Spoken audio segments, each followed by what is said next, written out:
Olá pessoal, boa noite. Hoje vamos falar um pouco aqui de ego, pensamento, prana, livre-arbítrio.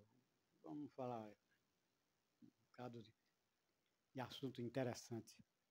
Estou com o microfone que da outra vez ficou baixinho demais e eu notei que assim ficava melhor. Acho que eu estou falando com o microfone na mão. Antes de mais nada, para quem caiu de paraquedas, para quem está chegando agora, não me conhece, Mozart, buscador, mas estou aprendendo ainda a buscar. Se vocês se agradarem, dê o like, se inscrevam no canal, para que eu possa aumentar mais o YouTube, possa aumentar mais a relevância, né, do conteúdo e oferecer mais oportunidade. Porque quanto mais like, mais pessoas se inscrevem, mais o YouTube acha relevante o assunto. Mas vamos lá.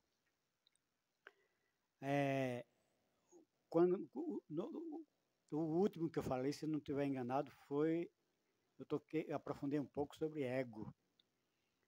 O ego da gente é o que eu sempre digo às pessoas.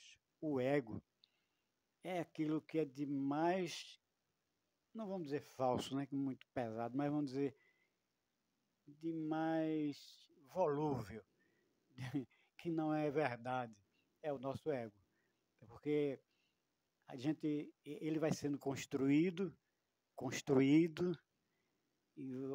ou seja, em cima de ilusões, em cima de projetos. Aliás, não projetos, ele vai sendo construído em cima de sonhos. Eu tenho um sonho de um dia fazer um PhD. Aí você faz um PhD. E aquele PhD, com o tempo, não lhe satisfaz mais, não lhe traz felicidade.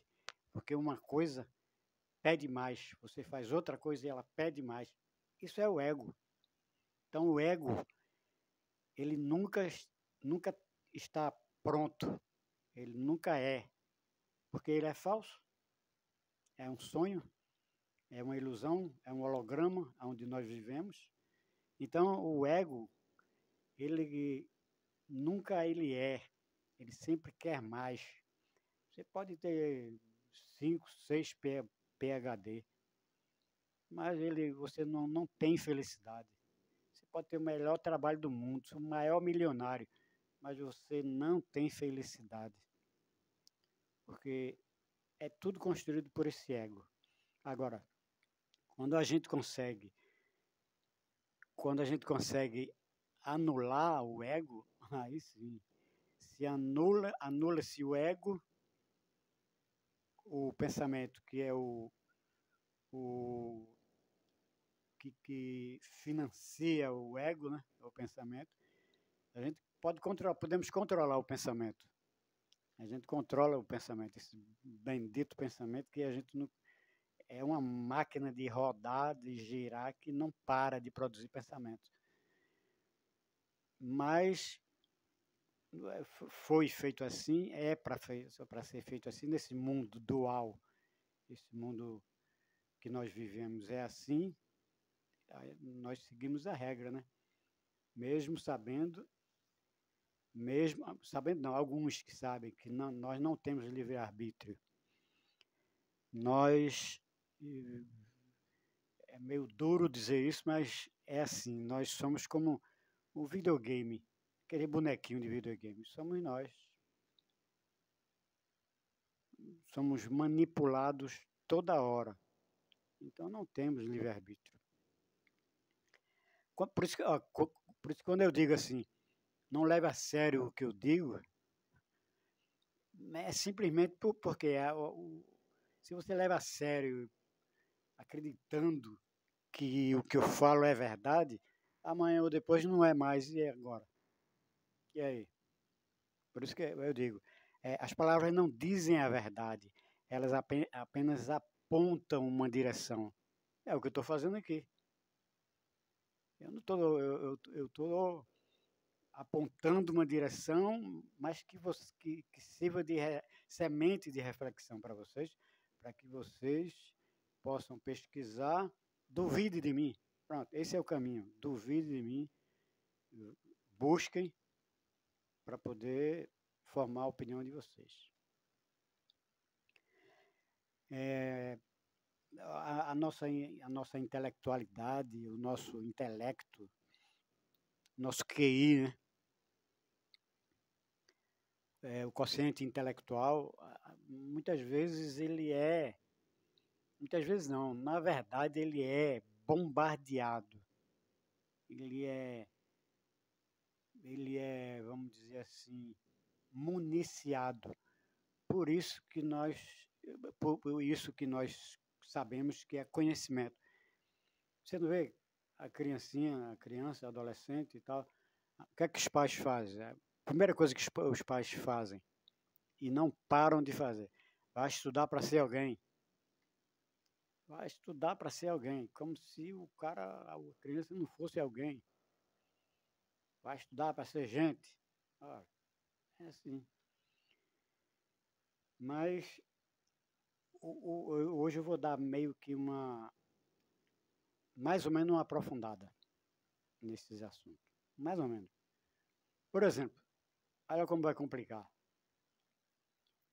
Eu vou ler aqui só um trechinho pequeno para vocês terem uma ideia.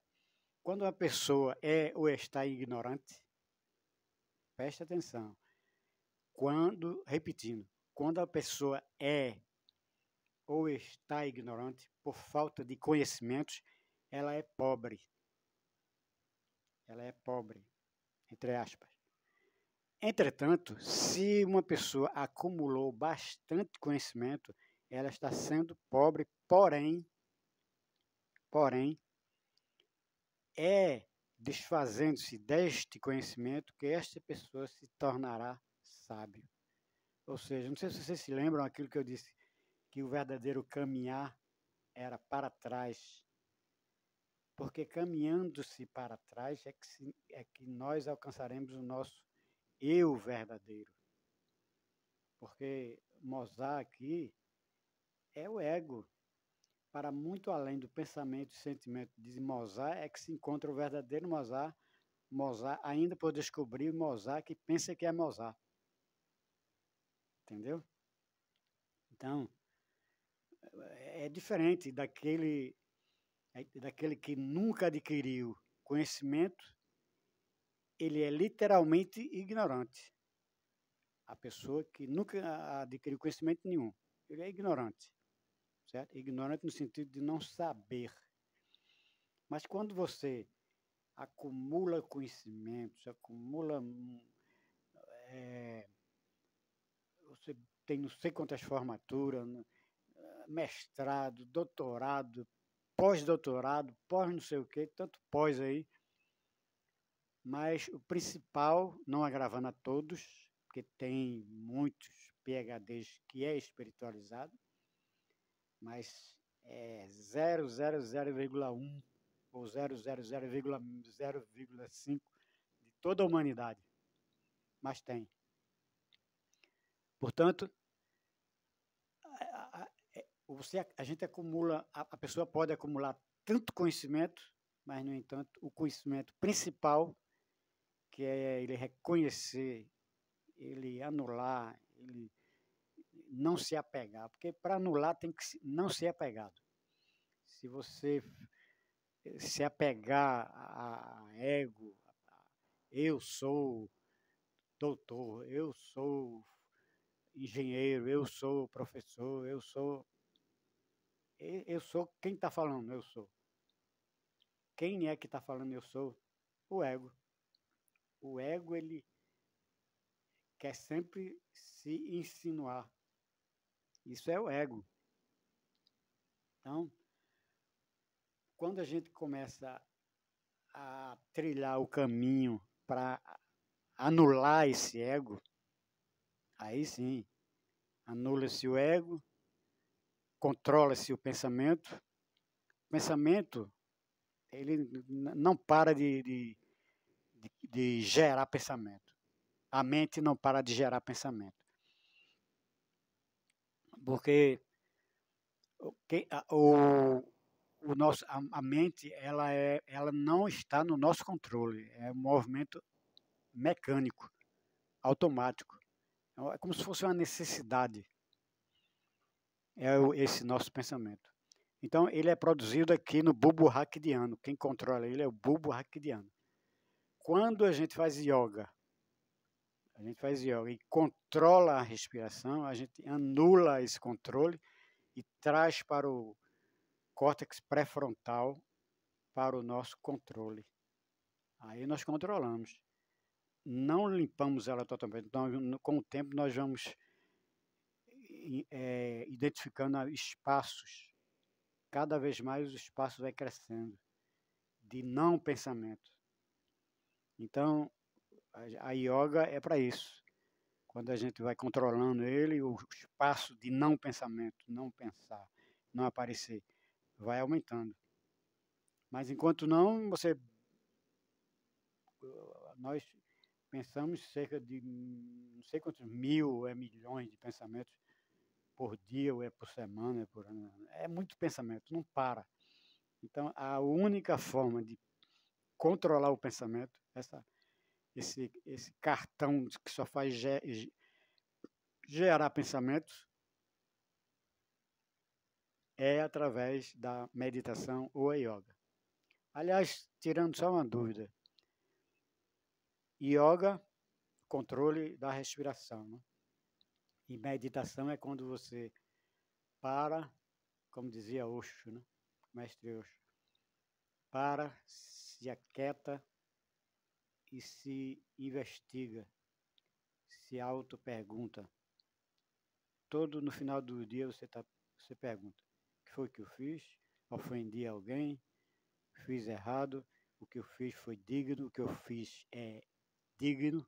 Aquilo que eu fiz é digno ou não? E assim, isso que é o Atma Vichara, essa auto-investigação, esse auto-questionamento, isso é meditação. Então, meditação é uma coisa, yoga é outra. Então, quando a gente ainda está nesse processo de pensamento, o que eu vou dizer agora eu já disse. O todo é mente e o universo é pensamento. Por quê? Porque esse universo foi criado quando o Criador pensou. Por isso que o todo é mente e o universo é pensamento. Porque tudo depende daquilo que nós enxergamos. Tudo depende do que vemos. Isso aqui onde nós vivemos não é um holograma? Nós vivemos, isso aqui é um holograma. O holograma, primeiro é o pensamento, depois é o holograma. O holograma que torna isso aqui uma ficção. Mas as pessoas dizem, mas Mozart, eu estou vendo que é realidade, eu sou real, eu vejo, eu pego em mim. Como eu já disse em outra live, isso aqui é uma realidade condicionada. Nosso espírito, nosso ser verdadeiro, Mozart verdadeiro, para atuar aqui, olha bem, para atuar, ele precisa de um corpo. Aí esse ego Mozart age, enquanto Mozart não despertar, ele está lá apelando que Mozart desperte para poder ele intuir. E Mozart entender que está agindo mais pela intuição que vem do alto, a intuição do espírito. E quando Mozart não desperta, ele fica adormecido, vamos dizer assim, adormecido. Repetindo, o pensamento primeiro, aí o holograma é depois, o pensamento está acima do holograma, a ideia é que cria o holograma. Quando o Criador teve essa ideia, ele teve a ideia, os outros tudo foram contra, mas ele insistiu, né? Foi em frente, concluiu a obra, deu errado, mas tá aí, é o que nós temos aí hoje, né? Uma realidade que não não há fé, que não, a gente quer se melhorar, quer fazer diferente, mas nós não podemos. Então, tem até uma frase que eu estou lembrando agora de Descartes. Descartes diz: penso, logo existo. Ora, Descartes naquela época já dizia, mas Lacan, o filósofo francês, disse: penso onde não sou e sou onde não penso. Olha só que profundo. Eu não vou nem tocar nesse assunto agora, hoje não.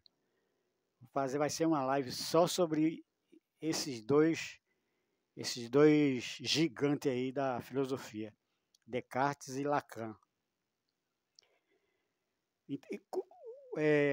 Quando ele disse isso, vou só dizer, quando ele disse isso, ele disse o seguinte, ele queria dizer o seguinte: se penso, já não sou. Se penso, já não sou. Apenas estou movimentando minha mente para pensar. Não é mole? Então, vai ser uma live só para isso. Uma live só para esses dois aí, o Descartes e o Lacan.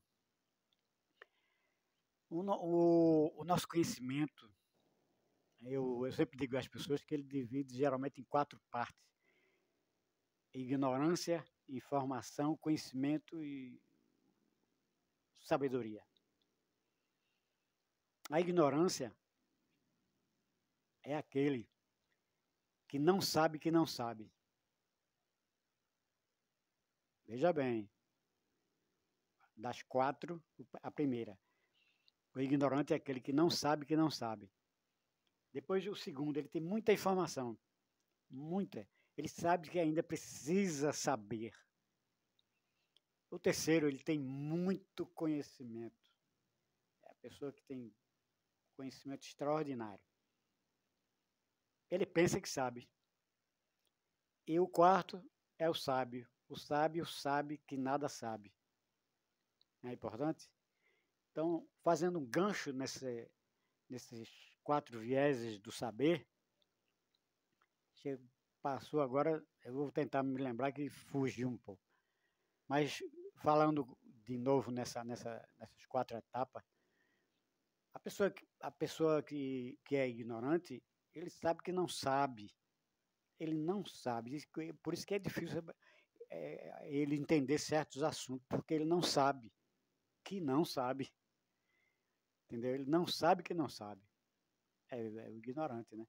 Às vezes o ignorante ele é tão ignorante porque ele não percebe qual o sistema de controle que controla ele. A partir do momento que ele percebe o sistema que está controlando ele, aí ele já melhora. Ele melhora. Mas enquanto ele não sabe, fica difícil. E assim nós vamos vivendo nessa terra, esse planeta. E geralmente as pessoas, quando a gente encontra as pessoas, eu me lembrei hoje, estou até vendo aqui minhas anotações, princípio do espelho. O princípio do espelho é assim, você reflete o que você é por dentro. Princípio do espelho. Então, a gente quando a gente vai se dedicando mais à psicologia, comportamento humano, aí a gente olha para a pessoa e a gente percebe. A gente percebe o externo dele, o exterior dele. Aí você já vai tirando uma ideia do que ele é interiormente. Esse é o princípio do espelho. Estou me lembrando aqui agora. A parte da física quântica. Na física quântica, objetos não são objetos, são possibilidades. Isso é assunto para outra live também. Esse assunto bate, que é difícil.